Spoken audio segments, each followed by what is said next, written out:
Welcome back, everyone. I hope you're all feeling refreshed. We're now here for panel number 3, titled Innovation and Technology as a Driver of EU-Asia Relations. Very important topic, moderated by Sandra Pasaric of the Martin Center.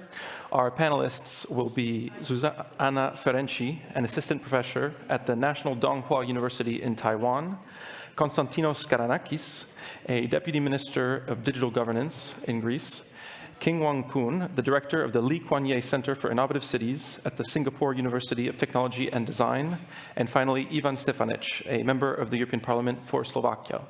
The panel will last until 3:30, after which we'll have a short coffee break and panel 4, and then the cocktail at 5:15. Thank you.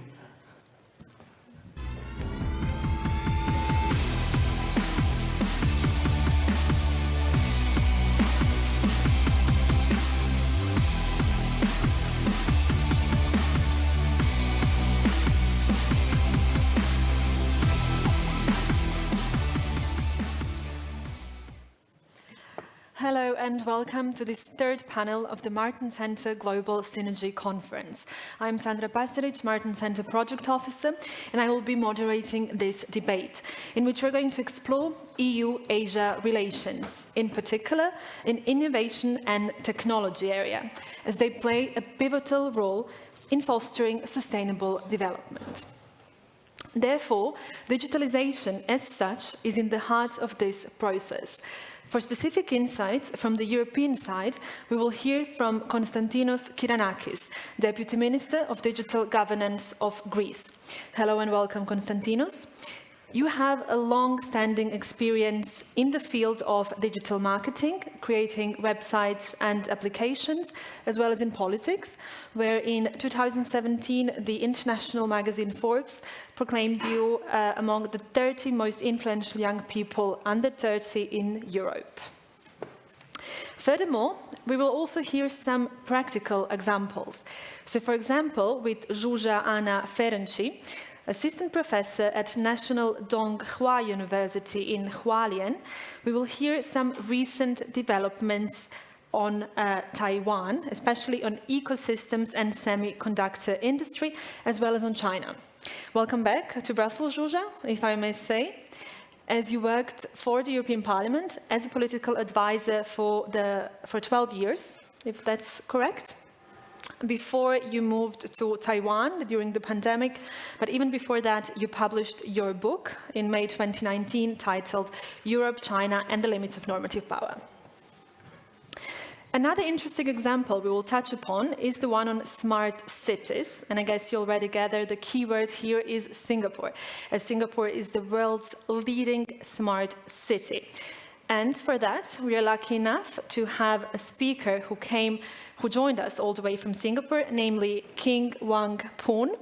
Hello and welcome. He's director of the Lee Kuan Yew Center for Innovative Cities at Singapore University of Technology and Design. Your list of contributions is very long, so I won't be mentioning all of them. I will just say that he received the Public Administration Medal in 2021 for his contributions.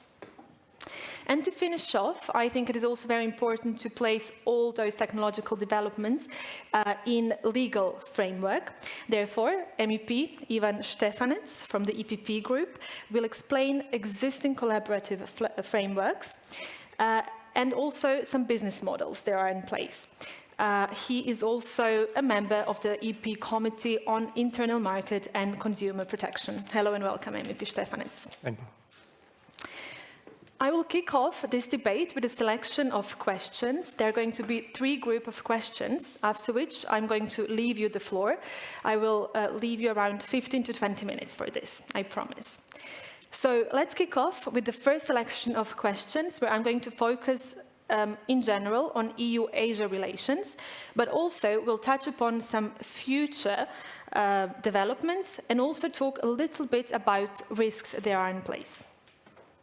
So, as digital transformation becomes increasingly central to economic growth and societal development, I would like to know from Deputy Minister, from national level, so Konstantinos, how do you envision stimulating a collaborative ecosystems between the EU and Asian nations? but at the same time to drive innovation and technology adoption. And also if you could mention some specific frameworks in place. Yes, thank you very much. First of all, I want to congratulate the Martin Center for this very innovative idea of organizing a global synergy conference and bringing us Europeans together at the same table with our Asian friends. This is an initiative that we haven't seen very much in the Brussels bubble, let's say, during the last decade. And I'm very happy to be part of it. So, Tommy, congratulations, and Mr. Dzurinda, of course, for the initiative. I feel that we need to say just in the beginning, as members of EU governments, to our Asian friends, is that for most of us, this discussion is basically uncharted waters. And there's a lot of geopolitical discussion that needs to get into the equation. The number one problem that I see in order to create a framework around this discussion is to know, okay, on one side there's the European Union and the EU governments. This is systematically explained you know, how it works and how it's being represented. This is not the case for Asian countries. There are many clear differences between Asian nations and their place in the world, and of course their political and technological agenda. And this is why, in order for this dialogue to be successful, we need this kind of conferences to establish a continuous dialogue that will be based on certain goals and objectives. From my perspective, as a member of the Greek government, but of course with some European experience, the clear objective that we have in front of us is infrastructure and connectivity. So Greece is playing a pivotal role in achieving this objective by beginning a big project in submarine cables between Europe, Greece would be the main port, and Arab countries, namely Saudi Arabia, with the perspective of expanding the EMC project. This is how it's called, the one that will begin being deployed in 2024. And its second phase has as a perspective the expansion to Asian countries, India or Singapore or somewhere else. So this is something that from our part as a Greek government and of course as part of the European strategy in connectivity needs to have a counterpart in Asia in order to see how it can benefit both our regions. Number two is digital transformation in services. Greece, perhaps most of the friends here in the audience have heard about this in the last years, has taken active steps in transforming its public services from paper into digital. A number that always strikes are very, very impressive is that in 2019 we had only 800,000 digital transactions for public services in Greece. Now we have, per year, now we have more than 1.5 billion. So this transformation happened in less than 3 years. Of course, the COVID crisis helped us as an accelerator in transforming our public sector into more digital. And of course, we're exploring the path of taking the next steps in that regard. What we have done, and I will keep the rest of the answers for my next intervention. What we have done recently is implementing generative AI in customer support, or I might say citizen support for public services. So what we have done is create a generative AI model with the help of a well-known and established LLM in order to combine information from various laws, various public texts that provide information about different services, and of course, question and answers that cannot be given by one public employee. So Right now in Greece, you can get answers and support from the public sector at any day, any time, in all languages that are supported by the large language model, for all kinds of public services and legal frameworks, regardless of the institution, regardless of the entity you're addressing. So this is something that for the European Union and of course for our country is of crucial importance in order to transform the public sector in the agenda for the digital decade. If we can manage to have much less people in the public sector answering phone calls in order to provide support to every citizen, and have AI giving this kind of support, this is something that could give the chance to governments to have a much more productive public sector and be able to transform it in a much more digital and friendly way. Mm-hmm. Thank you. So this was a little bit from the national level, your experience in technology and innovation. There are, especially with China as one of our long-standing partners in technology and innovation, there are several programs and frameworks in place. The most recent is the joint roadmap for the future of EU-China cooperation in science, technology and innovation. And this is a very important one because this is about bringing a playing field, about a leveled, reciprocal and respectful of R&I values and principles. However, the EU-China relationship in R&I seems rather unbalanced. So, MEP Stefanec, Ivan, what areas do you see as the most critical here, as the most unbalanced? And also, what instruments remain on the EU side to ensure fair competition between both sides? Right. Thank you very much for the invitation, first of all. So it's a good question because I think we have to diversify the raw materials. We have to diversify our suppliers, particularly in terms of environmental transitions. We are too much dependent on critical raw material. We have to be aware of the fact that 90% of raw materials, which is necessary for our environmental transition, is in the hands of China. So the answer was Critical Raw Material Act, which we adopted recently. The answer is diversification. That's what we have in the hand, and we have to have more suppliers for our raw materials. We have to identify from which sources we can use these raw materials. Another tool, as you ask, is trade policy. Our trade policy and trade agreement, which must be very pragmatic from a European point of view. Another instrument is R&D. We have to invest much more into research and development because the current situation is that in comparison with China, we are tracking behind. That's the matter of fact right now. Not only with China, also in comparison with other Asian countries. And last but not least, I do believe that we have to put more, let's say, cooperation between member states because still, even though we have a trade policy on the European level, each member state is trying to find its respective way to cooperate with China, and there is the need for more cooperation and more European input, I would say, from this point of view. So more cooperation, research and development, and of course diversification of sources. That's what we have in the hand. Mm-hmm. Thank you. In the second selection of questions, we're going to go a little bit deeper in those that you mentioned. Now, I would like to move to the Asian side, as we have this chance to hear from our Asian experts.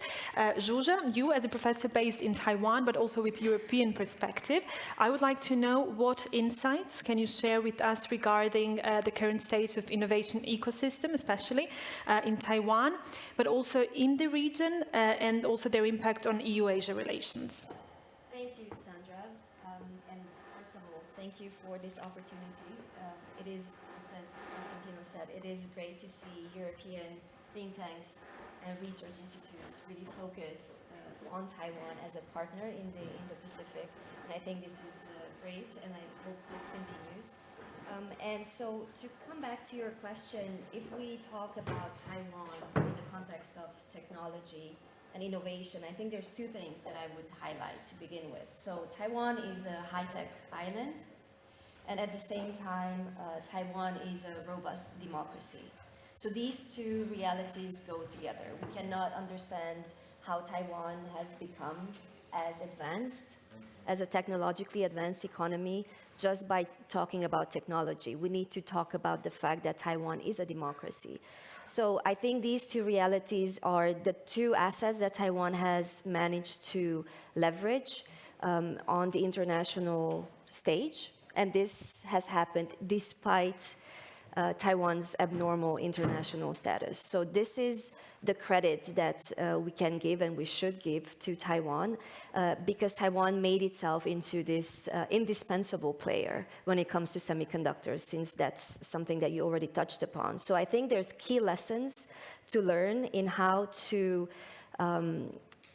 better benefit from the interplay between technology and democracy in a way that benefits the citizens. And I come to the people part in this setup because that's really what has made Taiwan stand out, this bottom-up democracy, which is digital democracy. That's also something that Taiwan's digital minister, Audrey Tang, has promoted. And I think this is something that has been going on for the past 8 years under the current government to invest in innovation, in open government, and to really strengthen democracy bottom up.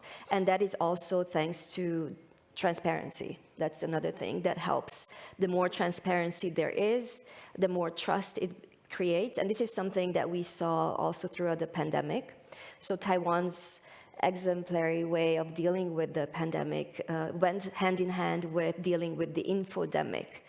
Because Taiwan, when we say democracy and democratic resilience, we also have to remember that Taiwan is also one of the most cyber-attacked economies in the world, which means that Taiwan has had to build itself a shield from constant daily pressure, and that is a wide box of tools that China across the strait has had to put pressure on Taiwan, and that includes economic coercion, it includes cyber attacks, hybrid warfare, and this was already covered to some extent in the previous panel. But I think this is the context that we have to keep in mind when we want to understand how did Taiwan develop such a strong and globally performant ecosystem in technology, and this is really the two dimensions. So I think when it comes to how can we embrace Taiwan's technology and benefit from it, given that we have serious limitations in terms of a partnership that we can build, I think we have boundaries, right? Because you already mentioned the China context, and the China factor is a reality, but it's, in fact, I think not a limitation, because we have managed to build strong cooperation with Taiwan in technology as well. And this has happened on the European level with institutions. The European Parliament is one of the leading voices, but also with member states, and Slovakia and countries in Central Eastern Europe have been very important in this. But I think there's ongoing dialogue. So there's digital dialogue that allows talking about AI. And I think I start with AI because that is, again, in the context of technology, democracy, in a year of elections, generative AI is the biggest challenge. And that's, I think there's a global consensus, and I'm sure many of you here have read the World Economic Forum's latest public survey on threats, and generative AI supported disinformation and information manipulation has been identified as the biggest risk and threat to democracy. So Taiwan in that regard is building up defenses and is also working with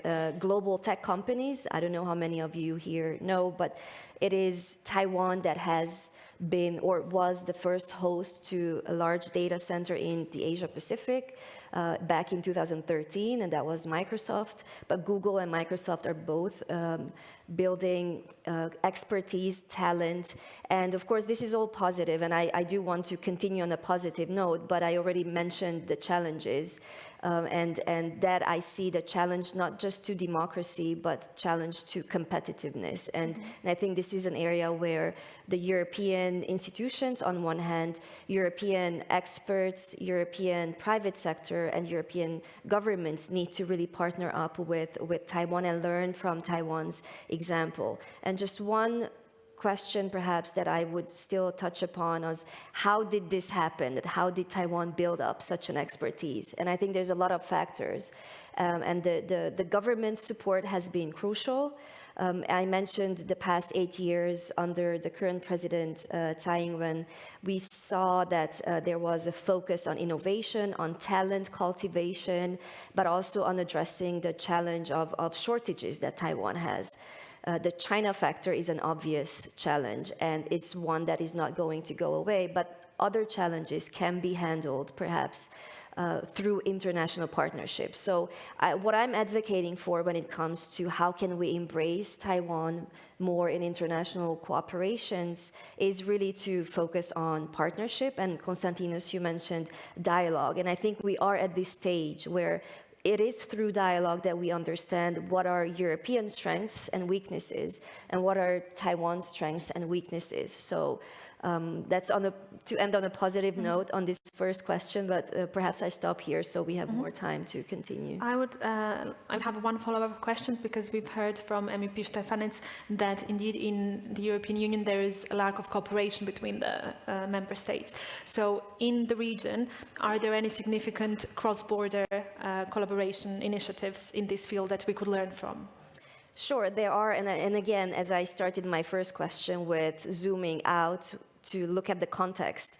I mean, King, you will probably be speaking about similar issues when it comes to the regional dynamics, but it is, again, difficult to avoid the China factor in this conversation because it is the reaction to an assertive China that we've seen partners, like-minded partners, partner up, essentially cooperating. So we've seen, you mentioned de-risking, diversification. We've seen that with the support of Taiwan's government, but also I think there's just a homegrown initiative to really diversify, and that's what led to cooperation between Taiwan and countries in Southeast Asia. So in the context of ASEAN, ASEAN countries are at the core of Taiwan's new southbound policy, which is a policy that, again, goes back to 2016 with the presidency of Tsai Ing-wen.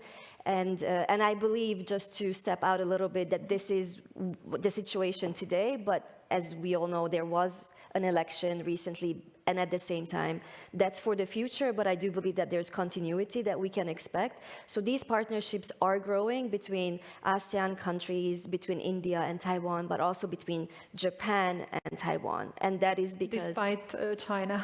Because of the challenges are the same, and despite Chinese pressure. Right. So, MP Stefanec, you also wanted to raise just a short remark. I fully agree with Zsuzsa's comments.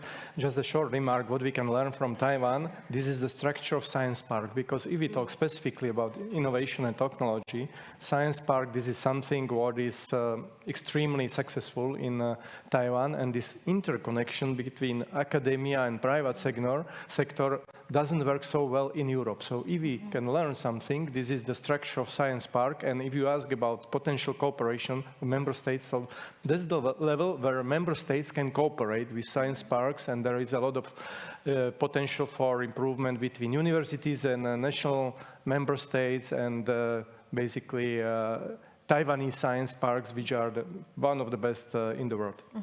Thank you very much. This was a very good layover to fading in our fourth speaker, King. You coming from academia in Singapore. So could you maybe comment a little bit on this, on cooperation between academia and the private sector?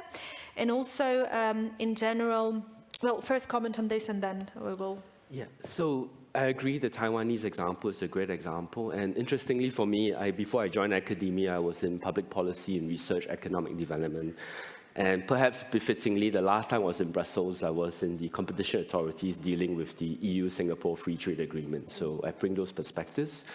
I would like to lay out one level and say that since we're talking about EU and Asia, we really have very interesting innovation ecosystems all across Asia and all across Europe. And it is worthwhile for us to think about this as an international network and to learn from each other to see what are the possibilities and the different models in which different countries can adapt. So for example, in Germany, the Fraunhofer Institutes with the academia is a very strong one.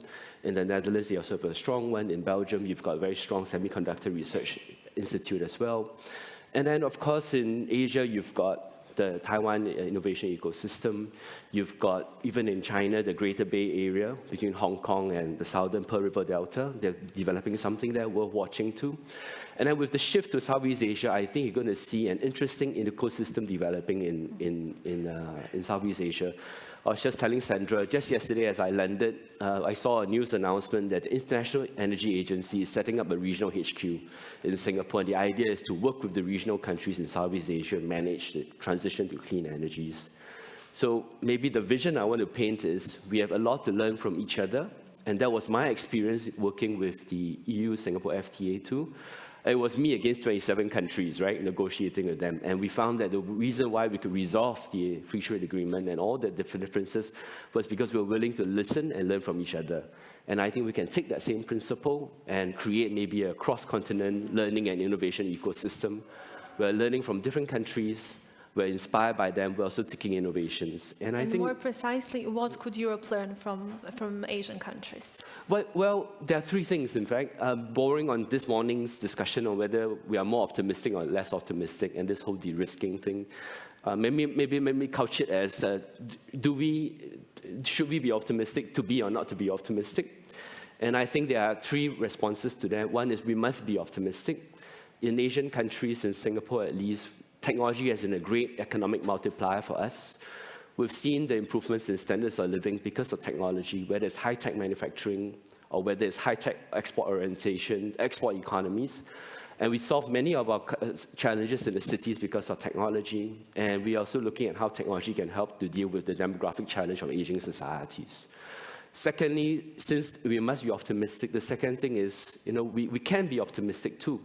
Because with this de-risking, it just means that there are more cities and countries around the region that will be building up their capabilities. So you're not going to see such a great polarization between countries that are skilled and countries that are not so skilled. You're going to see a distribution. And the question then is, does that create new opportunities and new possibilities? We may have slower growth, but more countries are upskilling, more opportunities for citizens and workers. And I think that's a potentially positive net plus that we can think about, even though de-risking and decoupling sounds like a negative thing. And then the last thing is, I think what we need to be is we know how to be optimistic. We've learned from the last few decades about how we make sure that with technology, with regionalization, we continue to ensure that people have opportunities. We must make sure that those who lose out must be taken care of. So in Singapore, we've taken a look at how the unions can support people who've been displaced by technology and regionalization. Right? We also know at the research level, right, when is it that people get displaced? It is when more tasks are being displaced than being created. And so the question for us is, can we be innovative? Can we be creative? Whether it's generative AI or new technologies, to think about creating new possibilities and opportunities for everyone. And that's a challenge that we'll need to think about. And one more thing we've been thinking about in our university, we think innovation is needed more than ever because many of the challenges that you see today, right, such as inflation, such as de-risking, requires new ways of thinking, new ways of reimagining. And if we don't push forward to be innovative, we will not be able to solve many of the challenges. And we can learn from each other how we do it. I think we'll be better off between the EU and Singapore and Asia. Mm-hmm. And we'll indeed have a look a little bit into these innovative examples now in the second section of my questions. I will leave around 15 minutes for this. So let's move a little bit more on risks. I don't want this debate to be all about China, EU and China, but we already mentioned assertive China, so we will just now we will eliminate this from the discussion by addressing it. So based on World Intellectual Property Organization data from 2022, China filed the most patent applications. Also, at the same time, China's level of R&D investment is record high, as well as its number in scientific research papers, in quantity and in quality. So it is obvious that China seeks to win the technological competition. And also, finally, China's positioning in latest geopolitical events, if you think of Russia's invasion of Ukraine, is also showing a limited willingness of its realignment. So MEP Stefanec, what should be the EU future approach to, as Ursula von der Leyen said it, to de-risk from our relations, the European relations from China? Once again, if we talked about relations with China, we have to be pragmatic. We have to protect somehow our values, our market as well. But we have to try also to benefit from Chinese growth. So we have to find the best what is possible for our European approach. We have to be aware of the fact that still there is the risk in terms of infrastructure. We are quite protective in terms of Chinese investments into European infrastructure, and there is to some extent also ban on these investments. The risk can be also connected with intellectual property rights because we are not playing on the equal level. Still, even though there is some progress, I have to say, in terms of negotiation, because we are not starting from zero, so there is some kind of agreement, but still we are not there yet. Our intellectual property is not covered in China as it is vice versa. So that's another risk. Another risk is data privacy. Particularly if we talk about the digital field, data privacy, this is the risk. So as we know today, this is the conflict between democracies and autocracies, and there is completely different approach from democratic perspective and from autocratic perspective in terms of dealing with data, particularly in terms of dealing with private data. So we have to be very careful about that. And now we talk about Chinese applications, Chinese software. We have to be quite protective when we talk about any kind of software application. And last but not least, the whole package of digital legislation, as we are basically leading the democratic world in terms of digital legislation, having in mind our Digital Services Act, Digital Markets Act, Artificial Intelligence Act. By the way, just yesterday, we approved this new breakthrough legislation in the Internal Market Committee. So this is something new, and this is completely new approach, which is based on the basically protection of individual values, on protection of human being. And we have to be aware of the fact that Chinese approach is completely different one. They try to somehow misuse technologies for basically increase of power of Communist Party and autocratic system. So this is a completely different approach, and when we do business, when we talk with our Chinese partners, we have to be aware of these differences. But if we are aware of that, if we have in tools, we have tools which we can use, like what we talked before, trade policy and our protection of data, our protection of intellectual property, I think we are safe, but we have to be aware of that. I think we are indeed aware of those challenges that are not only potential, but they are, such as data privacy concerns and cybersecurity. So I would like to know more in the context of digital governance, Konstantinos. How does your government intend to address those challenges that we are indeed aware of, but also in the context of, at the same time, fostering innovation and technology partnerships between the EU and Asia? Yes, let me pick up from where Mr. Stefanec has left. I think conferences like this one are a great opportunity to see what kind of fields of cooperation we can have with all of the rest of the Asian countries except China. We all know the problems about the elephant in the room, and this is always an obstacle when we want to build bridges and dialogues with our Asian partners. But here we have representatives from Taiwan and from Singapore and from India and from other countries. And what we need to agree on is that if we want to have a common framework, the basic democratic values need to be respected. The rules that we want to set together for innovation, for cooperation, for technological advancement needs to be respected, and they need to be clear rules that everyone needs to comply with. China clearly doesn't want to play that game, so we need to understand that it's in Europe's benefit to find more allies. So, for example, in all of the experiments we are now doing with generative AI, the strict rules that apply in Europe, some of us may be very proud about the European Union being the first entity that brings to the table a clear set of rules for AI with the AI Act. This is not the case in the United States, it's not the case somewhere in Asia, but also we're being left behind in terms of innovation because of these rules. And these rules, at the same time, you know, they protect very much, and this is something good. They protect the rights of the citizens in terms of data protection, but perhaps they don't let European companies and European talent to really embrace change and foster innovation and being able to experiment to the level that Asian countries do. And we need to find the right balance, perhaps together in partnership with countries like Singapore or with countries like Taiwan or India. By the way, in the top American tech companies, about 90% of the CEOs are now coming from India.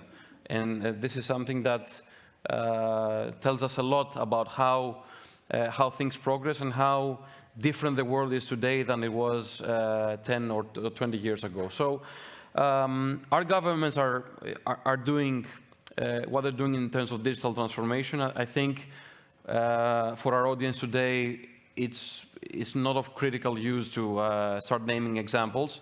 But what we need to understand is that Asia offers an advantage that we don't have in Europe, and this is in terms of size of population. So you can, especially when it comes to AI, in order to understand if an AI system works, you need more data, you need more fields to apply your innovative solutions.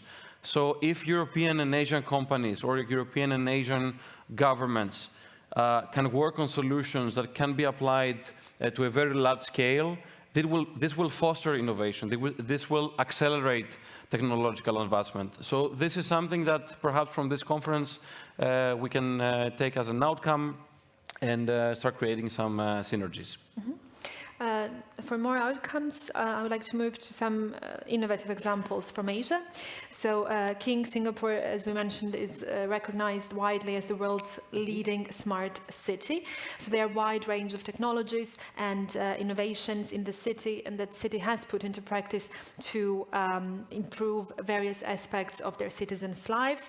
So King, could you please lead us a little bit through some of the most significant initiatives there are, especially when we talk about urban living, including transportation, public health, public safety, and so on. Right, so thank you very much. I'm going to bring you on a small little journey, right? So start thinking about a tree, right? Just any tree that you see outside your house. Singapore has many of those, and the smart city starts there, because what we have placed increasingly in many trees is a sensor in the tree to monitor the health of the tree, to map where all the trees are across Singapore so that you sort of know, right, where all your trees are and which are healthy and which are not. And of course, because some trees are getting older, there are thunderstorms in Singapore, some trees may be tilting and may fall on people, and they've killed people before, they've dented cars. So what the National Parks Board, which is the agency in charge of all the trees, have done is they started to put sensors in all of them. And the trees are now mapped into a 3D map so that we can manage trees, take care of them, and make sure that we have a green city. The trees are now part of a green plan, right? And what is this green plan? This green plan ensures that urbanization, wildlife, as well as nature tries to coexist together.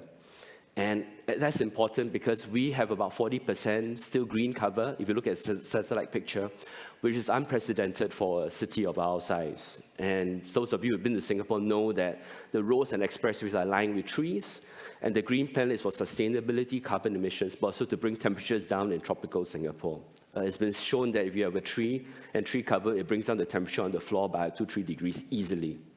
Right? But the green plan is also integrated as a system into what I call the National Health Plan. We have parks all around Singapore. Why? Because we need to make sure that people stay healthy.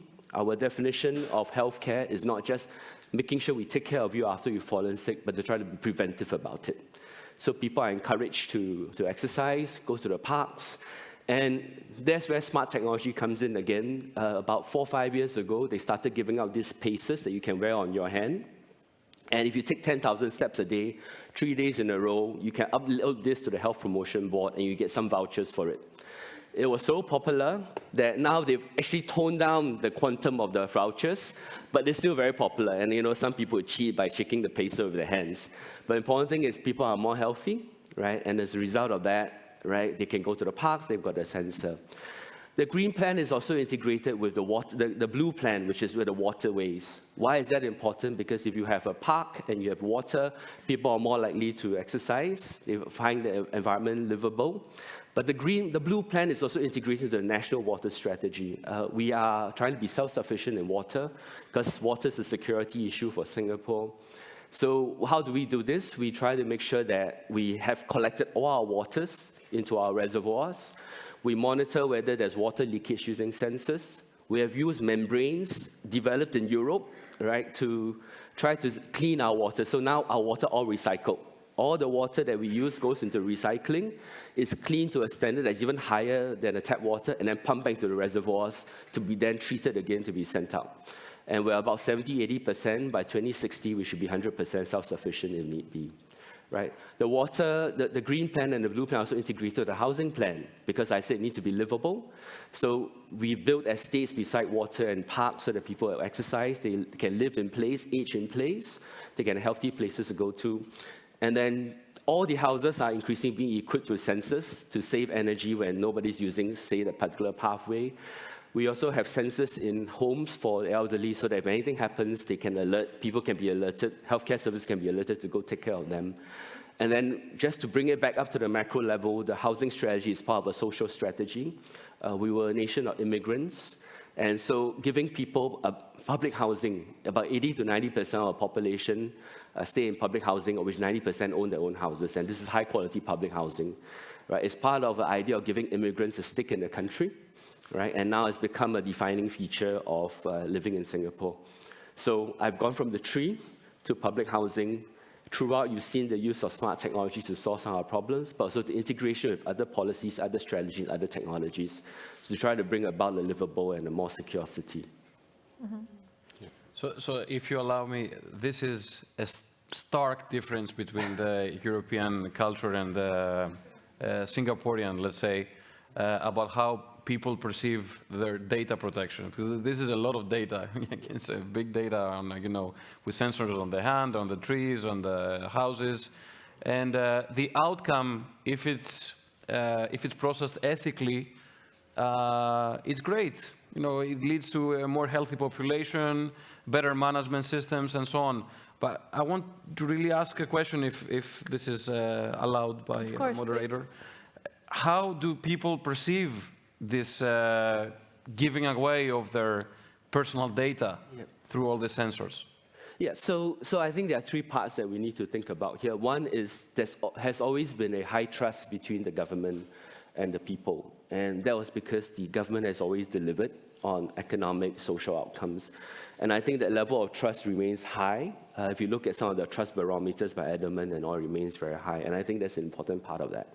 Secondly, just because we started that way doesn't mean we're going to stay that way. So in the last 10 years, we've put in place things like the Personal Data Protection Act that increasingly protects the privacy of individuals, right? So the data, for example, may be collected, but it may not be stored. So an example would be during COVID, we had to check in where we were just so that if you are contact tracing, it can be found. The government just announced that all the data will now be destroyed because we don't need it anymore. And so that sense of trust needs to be restored. There was one small little wrinkle where, coincidentally, around that time, one piece of data was used to identify and used in a criminal case. It so happened that the data was useful for that. And when it emerged that the government had used it, there was a big uproar in the population that you were not level with us. And there was a parliamentary statement about this. So accountability and transparency becomes important. Mm-hmm. And I think the third thing that remains important, I think we just get better and better. One of the things I want to point out with generative AI is we do quite a bit of future work in my research institute and in the university. And I think some technologies, you sort of have to learn what to do, how to regulate, how to protect by actually doing it first. And I think some of that needs to be acknowledged, that as we move into this new field where a lot more data, a lot more unknown, a lot more network effects, a lot more unexpected consequences, we may have to take a bit of chance with doing first to learn so that we can actually regulate better. And I think that's the philosophy we're taking within our schools, with how we use generative AI in education, but also in the research that we do. and also larger, more broadly in government services. So just to give you an example, for me to use generative AI in my piece of research, I just had to write to the research office for approval, and I had to explain why, right? And so there are some checks and balances. All it meant was just 2 days, right, for me to get the approvals. And so speed is not compromised to any big way, but doing it so that we could explain to the research office why we are doing it gave them the assurance that we were clear about why we're trying to do and we were taking the necessary risk measures. I'll give a floor for a quick comment to Zsuzsa before then wrapping up the panel questions.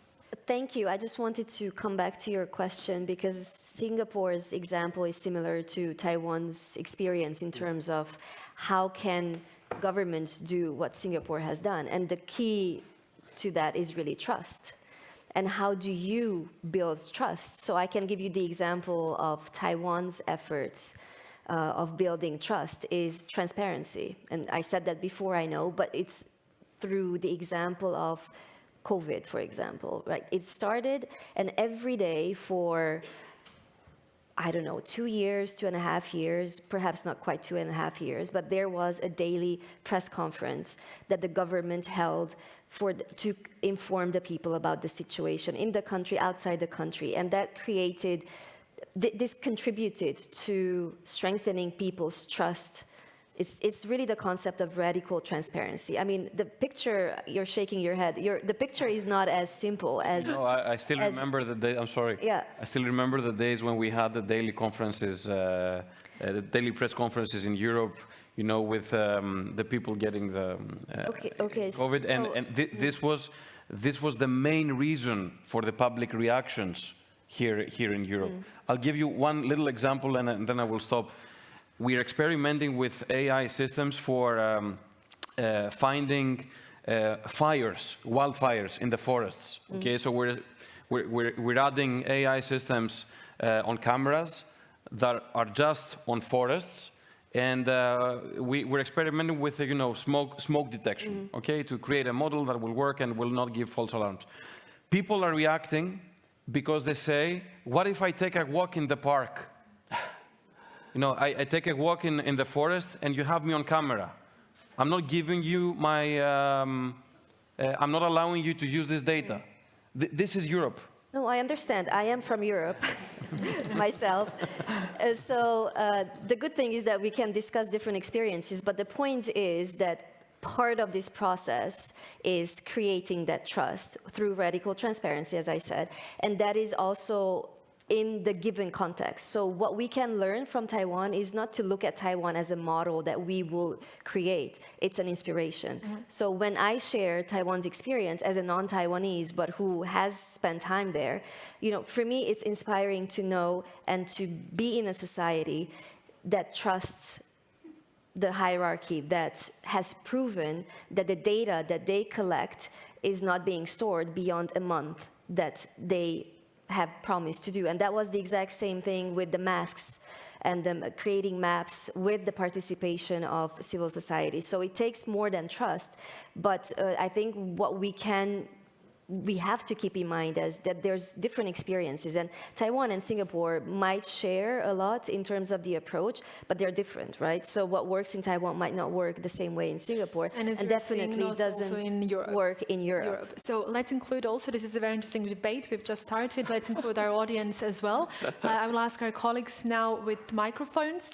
You can raise your hands, this is your moment, so please introduce yourself. First, state clearly the question, and then afterwards, if you have any comments that you would like to add, but please first be clear and state the precise question. So the floor is open. Yes, there is one question there, and then we'll take 1-2 questions. So my question is for Ivan, and you spoke about the screening of the Chinese investments in Europe, and I just want to know if the screening is implemented at the European level, or is it implemented by member states? Yes. Yes, on the European level. Actually, there was 1-year ban on Chinese infrastructure on European level and recommendation for member states, but screening is done on the European level.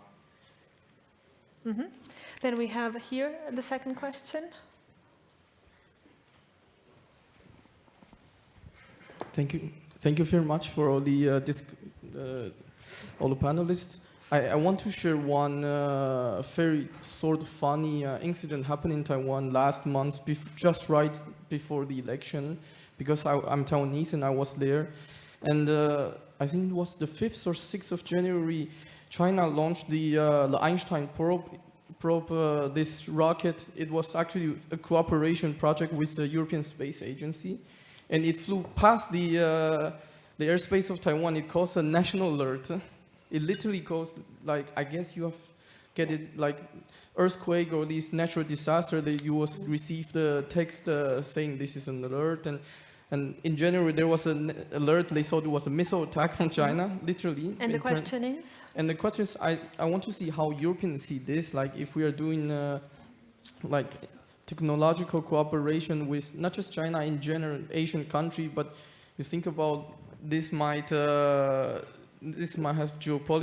geopolitical implication, which is not seen in the first hand. And how do you deal with this kind of issues? You know.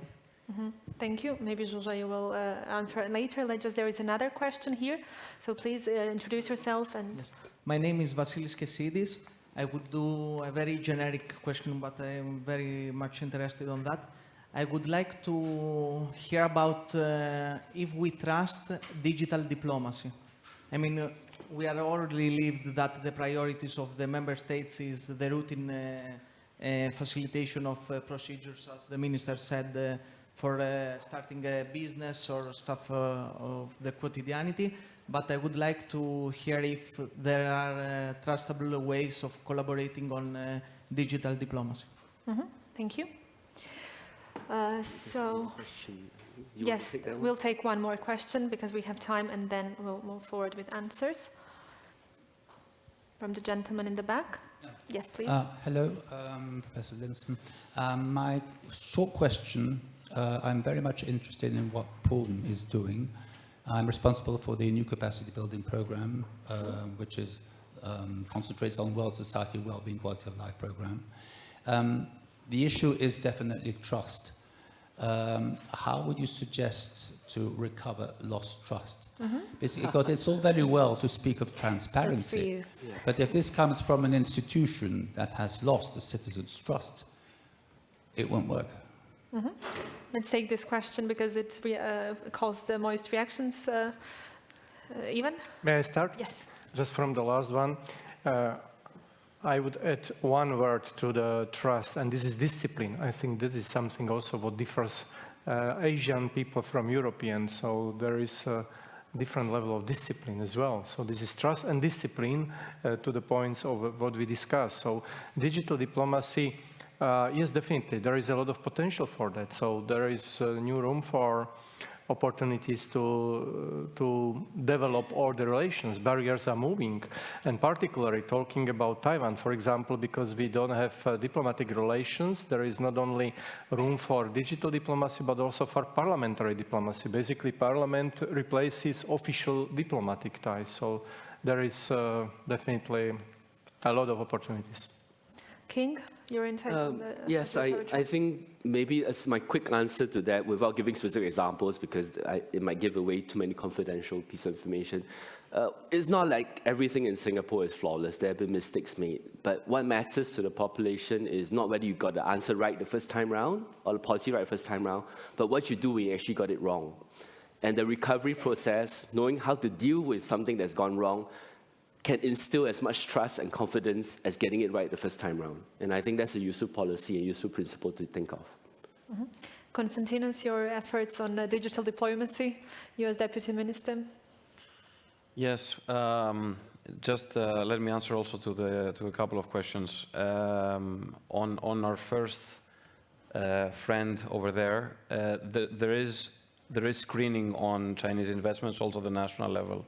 There's this thing called high-risk vendor list that every nation, that every government needs to draft. This is a European obligation. And then, you know, there's national law that requires certain rules of transparency from companies that want to invest in your country. And then this can be more relaxed in some countries and stricter in other countries. But there is also national screening.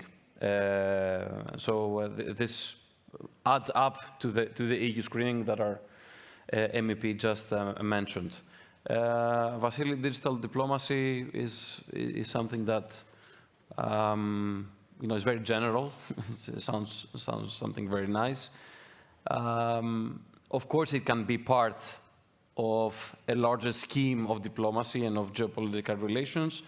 In my opinion, the more we witness technological advancements across the board, across certain levels of government, the more important it will be for diplomatic relations across countries. We have major conflicts at the EU, US, or EU-China levels in terms of digital matters, in terms of cybersecurity, cyber attacks, in terms of hardware. We have a big problem with the 5G networks. You know about this. We have now rules in the European Union about AI, I mentioned before. So digital diplomacy is something that needs to be more clarified about its objectives. Now on trust, there's no magic solution about trust, my friend. If you want to have a democracy, and we do want to have democracies, well-functioning democracies in Europe, then what you need is accountability, but you cannot force citizens to believe what you say. There is media freedom, there is elections every 4 years, there is freedom of speech, so everyone, you can do perfect work as a government, but if the media and the citizens want to believe in something else, they're free to do so, and this is how democracies work. So trust cannot be forced. I agree with my friend right here that accountability on certain issues, small steps, small moves that create more transparency on issues that perhaps play out in the media more than others, could be a way. But there's no magic solution to building trust with the citizens. It has to be a part of a larger strategy that a person that enters into politics or a party, a political party or a government creates through its path over the years. Mm-hmm. And Zsuzsa, we also had some concerns raised regarding the recent developments in Taiwan and the geopolitical implications, and also there is nothing in place to have parliamentary diplomacy, as MEP Stefanec said, with Taiwan.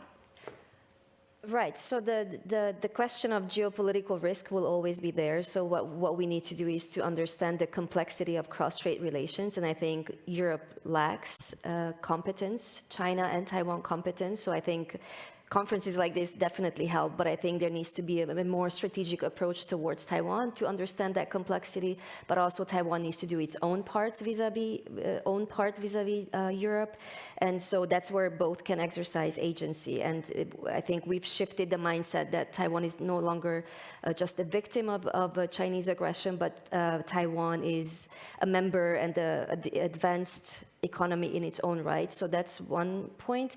On the question of trust, I mean, I think, again, I don't want to repeat myself, but I think the example of Taiwan shows that it can work, right? So it's not being unrealistic, and it's obviously, trust doesn't come by itself. You earn the trust of the people if you include the people in policy making. And that's exactly what Taiwan has built up in 20, 30 years with the use of technology. So there's plenty of platforms that allow Taiwanese citizens to put forward initiatives that the government then is obliged to start a conversation on. So I think this two-way trust is possible, but there's a lot of factors that play a role. And I think, again, what we have to learn from is to first understand what and why this works in a different context. And the cultural differences will be there, but they're not to be dismissed, but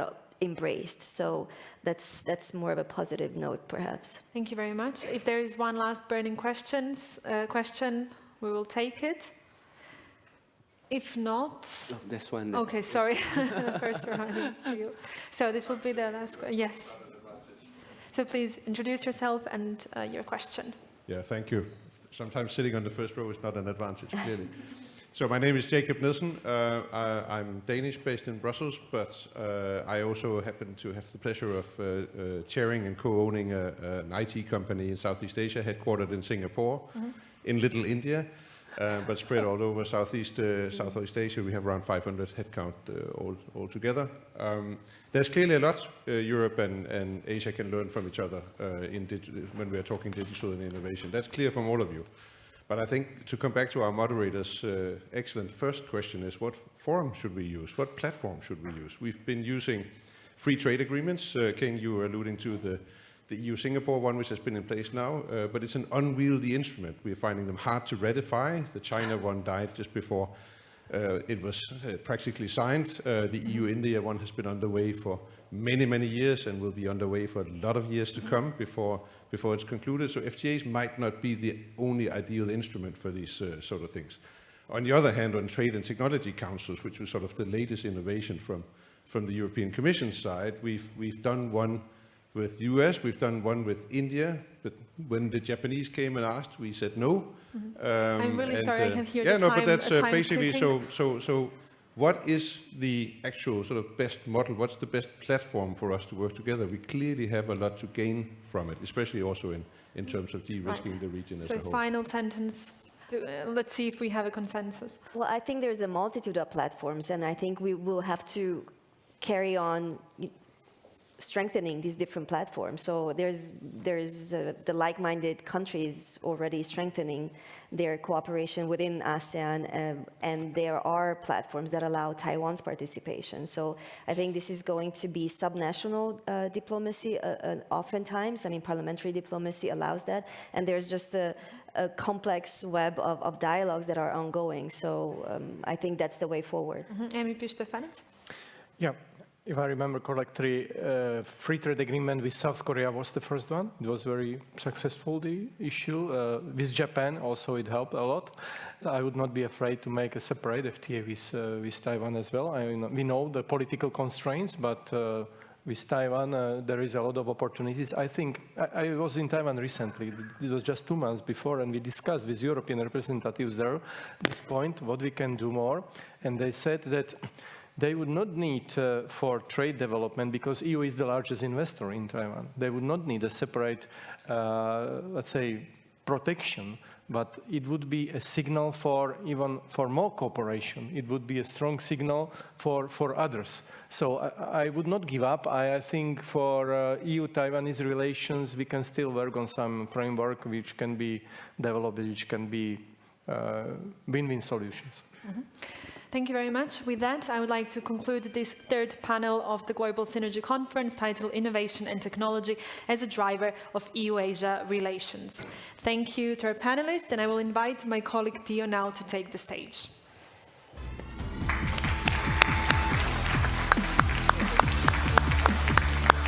Thank you, everyone. Thank you to our panelists for their contributions. Thank you all for your questions. We're now going to take a short 30-minute break, have some coffee back here at 4 o'clock. For the final panel. Moving to Latin America this time, EU-Latin America partnering up with Mercosur. See you all then.